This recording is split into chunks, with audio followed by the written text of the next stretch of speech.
Hola, les habla Abel desde Pekín, China. Bienvenidos a mi podcast El Cuento de Roma, episodio 61, la batalla de Beneventum.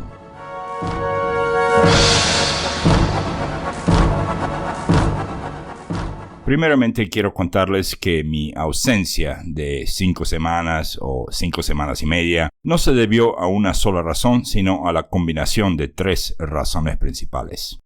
Estoy hablando de 3 eventos que, si hubiesen estado aislados, no hubieran causado ningún tipo de interrupción en nuestro podcast, pero al unirse, pues crearon lo que algunos llaman la tormenta perfecta. Pero para no desperdiciar tiempo con estos eventos de índole personal, simplemente les quiero dar a saber que en el sitio de Patreon podrán leer lo que nos está sucediendo aquí en China y el porqué de toda esta demora. Repito esa dirección: www.patreon.com/El Cuento de Roma, y ahí simplemente busquen el capítulo llamado La Tormenta Perfecta. Ahora, lo que sí quisiera mencionar aquí son 5 cositas que sucedieron durante estas 5 semanas que estuve alejado del micrófono y que sí considero importantes como un análisis de la historia de Roma. Entonces, 1. En España, un nuevo gobierno. Un nuevo primer ministro. Mariano Rajoy ya no está y ahora un hombre llamado Pedro Sánchez está a cargo de los quehaceres en el Palacio de Moncloa. Y por supuesto que no voy a entrar en detalles de eso porque cada uno de vosotros sabéis de qué lado estáis y no hace falta que yo le vaya metiendo más leña al asado de política global. Ya bien asado está ese asado global, me parece. Lo que quiero decir es que cambios vienen apareciendo en el horizonte por todos lados. Grandes cambios, para bien o para mal, eso lo veremos más pronto de lo que queremos verlo. Alemania, el Reino Unido, China, Rusia, Francia, todo el mundo. Y por supuesto España no es la excepción. Es como si las placas tectónicas del mundo entero se hubiesen tragado píldoras de esteroides y ahora andamos a 1000 por hora. Como otro ejemplo, esta última semana un barco llamado Aquarius, con unos 800 refugiados de África, ancló en Valencia después de que el gobierno de Italia, otro gobierno nuevo, les prohibió tocar la costa italiana. Me pregunto si los romanos hubiesen podido hacer eso con los buques de Pirro. Bueno, 2.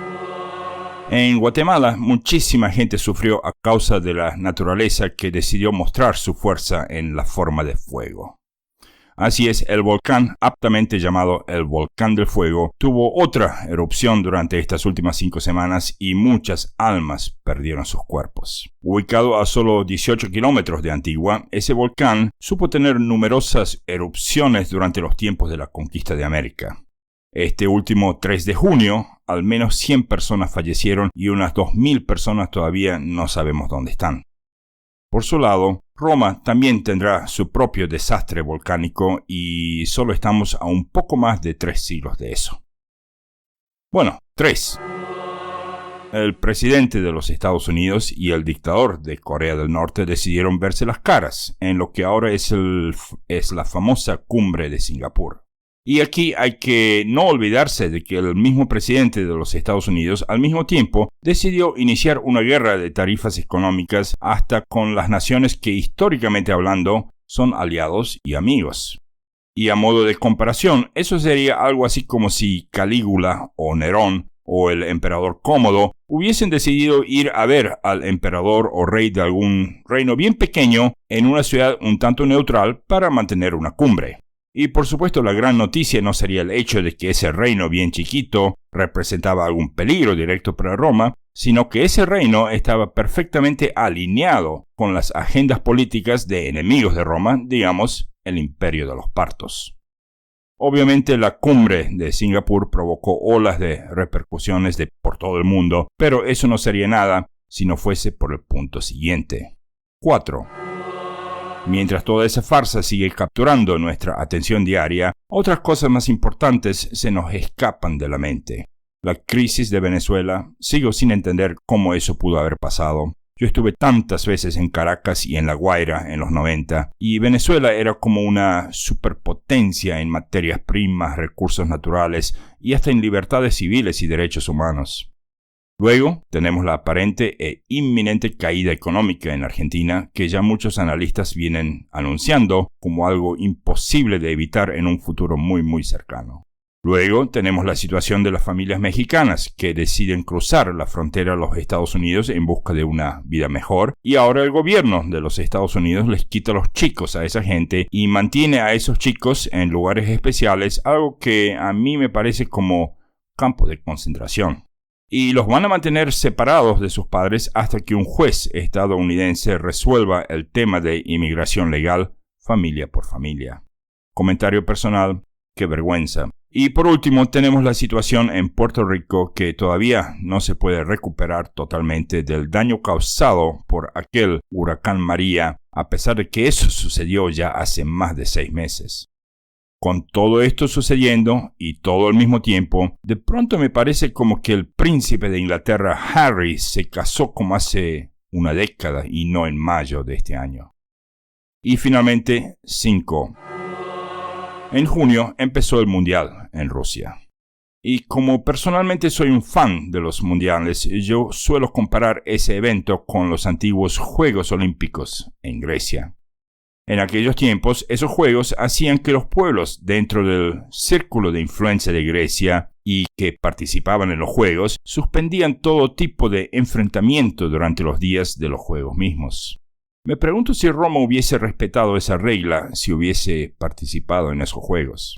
Y para calmar esa duda, he decidido analizar otros juegos que tomaban lugar en Roma cada 4 años en esos tiempos. Entonces, en nuestro futuro episodio 63, que se llamará A donde fueres, haz lo que vieres, y que más o menos coincide con la fecha en que Roma finalmente logró conquistar toda Italia, vamos a hablar de los Juegos Capitolinos. Los juegos fueron creados por Marco Furio Camilo después del saqueo de Roma. Veremos quiénes tenían el derecho de participar y cuáles eran las condiciones de dichas participaciones. Veremos dónde se jugaban porque no era dentro del pomerio de Roma. Veremos quiénes podían ver los juegos porque sabemos que en Grecia mujeres no tenían el derecho de ver esos espectáculos. También veremos cuáles eran los deportes y qué hacían los ciudadanos de Roma durante esos 16 días de festividad y paz. Bueno, ahora que vimos lo que anda pasando en el 2018, podemos rebobinar nuestro cuento unos 2018 más 275, es decir, unos 2293 años para atrás. Vamos al año 275 a.C. Volvamos a nuestra tormenta perfecta. Y aquí estoy hablando de la tormenta que se desató cuando Pirro decidió volver a Italia después de haber pasado 3 años de su vida en Sicilia. Así que por un lado tenemos a Pirro regresando de Sicilia al continente y por el otro lado tenemos a los romanos asegurándose que toda Italia esté firmemente en su poder por si acaso Pirro vuelve un día. Y ese día es hoy. Y mientras nos tenemos que imaginar a Pirro cruzando el estrecho entre Sicilia e Italia a bordo de unos 110 barcos de guerra más varias naves de carga, también tenemos que imaginarnos lo que Pirro debe haber pensado en esos momentos. Sabemos que Pirro estaba consciente de que perdió la oportunidad de su vida.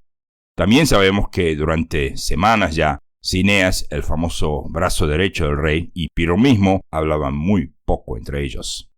Y si eso se debía a que Pirro muchas veces ignoraba sugerencias o consejos de Cineas, o si se debía a otro motivo, eso creo que jamás lo vamos a saber. Me puedo imaginar lo que andaba por la mente de Pirro cuando anclaban en tierra firme de Italia. Pero ahora vayamos rápidamente a nuestro segmento de la palabra en latín, que ya casi nos olvidamos de la palabra con todo el tiempo que pasó entre este episodio y el episodio anterior. Aiunt. Y como pasó tanto tiempo, vamos a refrescar la memoria en cuanto a esa palabrita. Me acuerdo que les dije que aiunt era una palabra, pero que también era una frase de una sola palabra. Y también les dije que en parte era un modismo o una forma de comenzar una oración, una idea o un testimonio. Bueno, veamos. Aiunt es una conjugación muy particular de los verbos decir, afirmar o contar. Repito, los verbos decir, afirmar, contar. En realidad, ayunt es la conjugación en tercera persona del plural de esos tres verbos, y por lo tanto equivale a cuando en castellano queremos decir algo como dicen, afirman o cuentan. Así es, ayunt simplemente significa dicen que. ¿Cuántas veces comenzamos una oración con esas dos palabras? Dicen que, afirman que, cuentan que. Dicen que fulano hizo tal cosa. Cuentan que los romanos tenían el hábito de hacer tal cosa. Afirman que el Senado romano no aprobó tal ley. Bueno, yo creo que eso ahora está explicado, así que ahora vayamos a nuestra palabra de la semana para esta semana. Esta semana, la palabra de la semana en latín, mejor dicho, la frase de la semana en latín es exitus acta probat. Así es, una frase de 3 palabras. Y es una frase súper famosa y dicen que proviene del famoso poeta romano Ovidio. Repito esa frase y luego la deletreo. Exitus acta probat. Entonces, E-X-I-T-U-S, espacio, A-C-T-A, espacio, P-R-O-B-A-T. Entonces, exitus acta probat para todo el mundo para el episodio que viene. Y como siempre en esta parte del segmento les quiero invitar a ver el sitio web de este podcast que se encuentra en www.elcuentoderoma.com y también en www.patreon.com/elcuentoderoma. Y ahora sí, podemos volver a los pensamientos de Pirro. Y aquí hay que saber una cosa. Ese breve viaje entre la isla y el continente no fue sin incidentes. Primero, los cartagineses los atacaron cuando Pirro andaba navegando a lo largo de la costa de Sicilia hacia el norte buscando el mejor lugar para hacer el cruce. El objetivo de la flota de Cartago era destruir a Pirro totalmente, pero los cartagineses no lograron eso. Sin embargo, sí lograron hundirle 70 barcos de guerra y 2 de las naves de carga. Y mientras Pirro maldecía al viento que le iba de frente durante la noche del ataque, los soldados de Pirro lucharon heroicamente para poder salir de esa situación terrible. De los 40 barcos que no fueron hundidos, la mitad tenía daños irreparables. Y cuando Pirro finalmente logró pisar suelo firme en un lugar llamado Locri, todo el mundo respiró con alivio. Desde Locri, Pirro fue a Regio. Pero ahí no pudo tomar la ciudad de Regio debido a la fuerte resistencia ofrecida allí por la guarnición de Campania. Esa guarnición estaba bajo el mando de romanos y estaba reforzada por los mamertinos de Mesana. Y dicho sea de paso, de los mamertinos vamos a hablar en nuestro futuro episodio 64, aptamente llamado Los Mamertinos. Bueno, para colmo de males, cuando Pirro se estaba retirando de Regio, sufrió una emboscada por estos mamertinos y ahí sufrió fuertes pérdidas adicionales. Su ejército solamente escapó de esa situación con la ayuda de la intervención personal de Pirro mismo, quien, según dicen, partió a un oponente en 2 con un único golpe de su espada. Wow, personalmente lo dudo, pero igual lo digo porque Tito Livio lo cuenta así. Finalmente, Pirro volvió a Locri con unos 20.000 hombres y unos 3.000 jinetes. Y otra vez, Pirro exigió una suma particularmente alta en impuestos de la ciudad de Locri para cubrir sus pérdidas y para reclutar nuevos mercenarios. No contento con eso, también confiscó los tesoros del templo de Perséfone en Locri para gran indignación de los griegos. Dicen que la gran mayoría de esos tesoros finalmente sí fueron devueltos a la ciudad antes de que Pirro zarpara desde Locri hacia la ciudad que lo había llamado en ayuda, Tarento. Pero ese viaje entre Locri y Tarento tuvo otra de esas tormentas perfectas. Así es, otra vez una gran parte de los barcos que llevaban el botín a Tarento se encontraron con una fuerte tormenta y Pirro tomó eso como un muy mal presagio. Y lo peor fue que cuando Pirro sí llegó a Tarento, se enteró que esta vez ni los lucanos ni los samnitas se le querían unir en batalla como lo hicieron 3 años antes. Y no me parece difícil de entender eso. Pirro se había ido de Italia sin siquiera darles una explicación oficial. Ahora volvía porque Tarento le pedía ayuda en contra de Roma, pero aparte de Tarento, casi todo el mundo lo miraba a Pirro como el hijo rebelde que volvía una vez que se había gastado todo el dinero que tenía. No por nada existe el dicho que el que se va sin que lo echen, vuelve sin que lo llamen. Y esa era exactamente la situación de Pirro ahora. Por otro lado, los romanos no se pasaron estos 3 años durmiendo en sus laureles. Apenas Pirro se había ido, Roma decidió fortificar su situación en el sur de Italia. Y si se acuerdan de nuestro episodio 58, cuando Pirro decidió irse de Italia, Roma decidió darle con todo a esos pueblos que se habían unido a Pirro y en contra de Roma. De todas esas luchas y de lo que va a pasar a continuación, vamos a hablar en nuestro próximo episodio, donde otra vez vamos a ver a nuestro héroe Manio Curio Dentato. Y justamente en este año, el año 275 a.C., los cónsules romanos eran nuestro Manio Curio Dentato por segunda vez y un hombre llamado Lucio Cornelio Lentulo.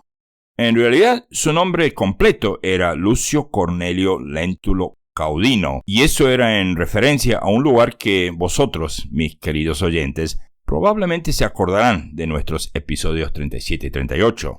Estoy hablando de las Orcas Caudinas. Resulta que el año anterior, es decir, el año 276 a.C., una peste acechó a la ciudad de Roma y el resultado de eso era que no solo Pirro tenía dificultades para reclutar tropas, los romanos también las tenían. De hecho, y según lo que Tito Livio nos dice, la población de Roma había caído ese año drásticamente.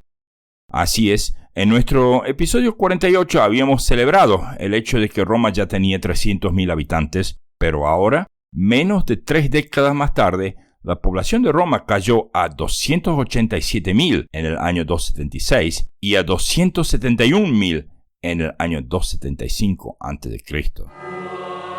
O sea, que en los últimos 12 meses solamente, justo antes de la vuelta de Pirro a Italia, Roma perdió 16.000 habitantes, a causa de otra peste que aparentemente se debía a 2 factores principales. 1, el agua, y 2, plomo. Plomo era utilizado en muchas profesiones para crear tantos artículos de uso diario y era desechado de manera muy descuidada en el río Tíber. Acordémonos que plomo se utilizaba en la producción de muchísimos artículos en Roma, desde jabalinas, gromas y perfumes, hasta herramientas cotidianas como cucharas, ollas, sandalias y cinceles para grabar nombres en piedras. Y pronto veremos que negocios como el taller de escudos de Publio Emilio, que ahora constaba de más de 50 empleados, pronto se las tendrá que ver con las nuevas leyes escritas por senadores romanos en cuanto a ese plomo. El río Tíber ya en ese entonces era de color verde podrido y por supuesto que el agua ya no era potable. Pero, si bien Roma comenzara a tomar precauciones con el tema de la contaminación de su medio ambiente, no les será de mucha ayuda por los próximos 6 o 7 siglos, pero eso será un tema para otro día. Bueno, entonces tenemos que ambos lados tenían problemas con el número de fuerzas en sus ejércitos. Los epirotas, aquellos soldados fieles a Pirro, habían muerto casi todos, y los mercenarios que ahora peleaban para Pirro no lo hacían por el amor a la patria, lo hacían por dinero, punto y aparte. Y ahora vayamos a la batalla de Beneventum y veamos el último partido de fútbol del equipo de Pirro de Epiro. Porque después de eso, el equipo se irá a casa y jugará en otras ligas menores. Bueno, cuando los romanos organizaron 2 ejércitos consulares, el Senado puso uno de los ejércitos bajo el mando de Manio Curio Dentato y el otro bajo el mando de un hombre llamado Servio Cornelio Merenda. Este Servio Cornelio Merenda tenía la misión de dirigirse a Samnia para aplacar cualquier rebelión ahí mientras el partido estaría en juego. Dentato, mientras tanto, tenía la misión de dirigirse al sur a las tierras de los lucanos. Pirro también dividió sus fuerzas en 2 partes, una más pequeña al mando de un tal Milón y una bajo su propio mando. Milón tenía que bloquear al cónsul Cornelio. Pirro iba a enfrentarse a Dentato. Cuando Dentato se enteró que Pirro se dirigía hacia él, rápidamente envió un mensaje al otro cónsul y decidió esperar en un campamento fortificado hasta que Cornelio llegara.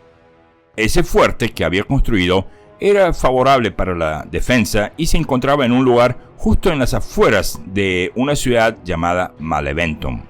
Más tarde los romanos cambiaron el nombre de Maleventum a Beneventum y creo que no tengo que explicar por qué.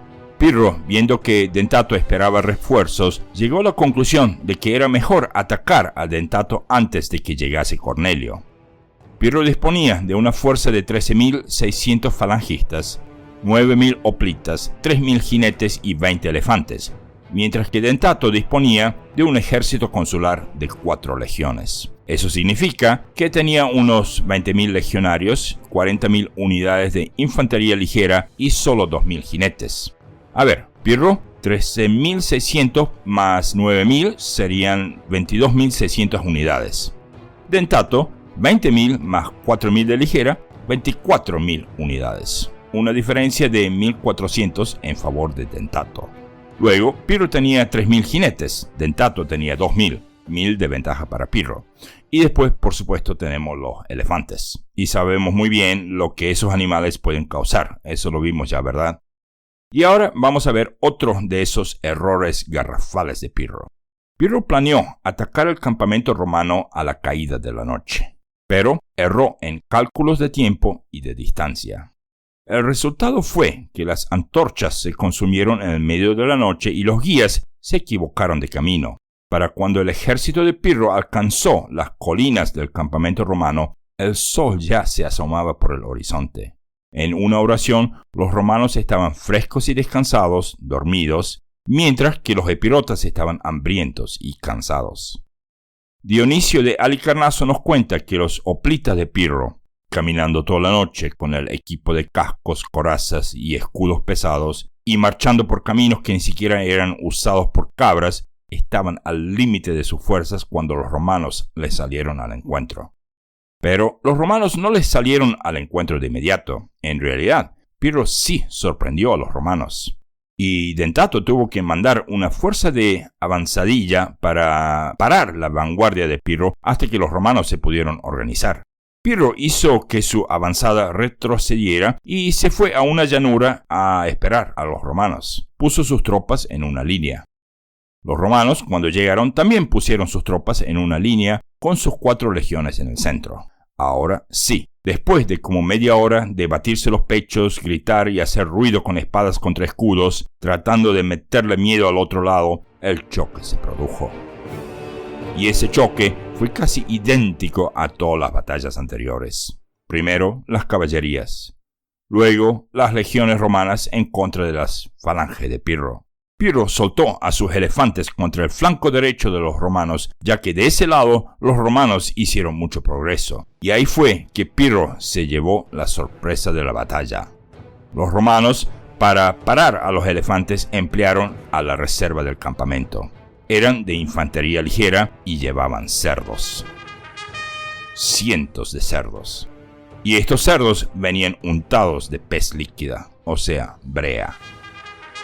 Y cuando esos cerdos estaban suficientemente cerca de los elefantes, los romanos les prendieron fuego a los pobres cerdos. Obviamente los cerdos se volvieron histéricos y se echaron a correr por todos lados cuando los romanos los dejaron libres. Y los elefantes, asustados de los chillidos de esos cerdos en llama, se aterrorizaron y rompieron su formación. Apenas rompieron esa formación, los elefantes comenzaron a dar vueltas y salían atropellando a amigos y enemigos sin distinción alguna. Y al mismo tiempo, los romanos comenzaron a echar flechas incendiarias contra los elefantes. Esa táctica fue tan contundente que en el futuro, elefantes de guerra eran entrenados conviviendo junto a cerdos para que se acostumbraran a la presencia de cerdos y a sus chillidos.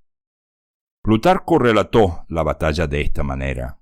Desde el amanecer percibieron los enemigos su venida desde las atalayas, de manera que desde aquel punto se pusieron en inquietud y movimiento.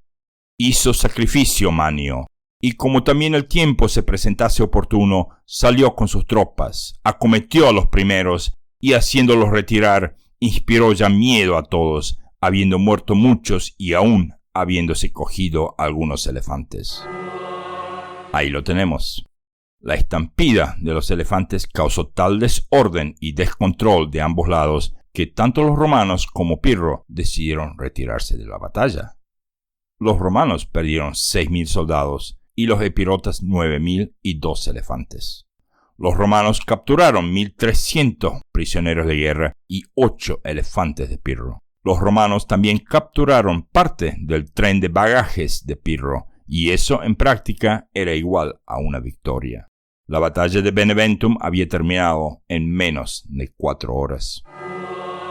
Y en nuestra saga familiar tenemos una caída. El tercer hijo de Publio Emilio Eugenio cayó en el campo de batalla cuando uno de los cerdos en llamas, histérico como venía corriendo, se dio vuelta y lo embistió en su corrida. En la conmoción del momento no hubo nadie que le ayudase y ese hijo llamado Mamerco Publio murió envuelto en las llamas de la brea líquida y lejos de todos sus familiares. Tenía 27 años de edad. Su padre, Publio, tenía ya 58 años de edad, pero cuando recibió las noticias de la muerte del joven Mamerco, envejeció 10 años en un día. Y para colmo de males, alrededor de ese mismo día, la esposa de Mamerco dio a luz. Un niño varón había nacido y obviamente ese niño jamás llegará a ver a su padre. Lo llamaron Mamerco Publio Marcio, en parte por el dios Marte, dios de la guerra. De él vamos a ver mucho más en el futuro de las próximas guerras púnicas. Y ahora veamos las otras consecuencias más importantes de esa derrota. Cuando ambos lados se habían retirado de sus campamentos, Pirro de pronto se vio en un peligro inminente de ser tomado prisionero. Así es, de un lado estaban los romanos de Manio Dentato, mucho menos cansados que sus soldados, y del otro lado estaba el ejército del otro cónsul y llegando a toda velocidad. Por supuesto que Pirro también, a toda velocidad, se fue de su campamento rumbo a Tarento. Cuando llegó a Tarento, Pirro envió a sus mensajeros a Macedonia y a Siria. Necesitaba ayuda urgente. Cuando al cabo de un mes no hubo respuesta, Pirro se dio cuenta que tanto Macedonia como Siria ignoraron sus súplicas de apoyo militar. Roma, mientras tanto, se preparaba para un nuevo ataque y para nuevas elecciones para cónsules, pues ya era otoño del 275 a.C. Y en los ojos de Pirro, el ejército de Roma era como un barril sin fondo, del cual más y más soldados seguían saliendo sin parar. Pirro se fue de regreso a Grecia a finales del año, dejando a Milón con una reserva de soldados en Tarento.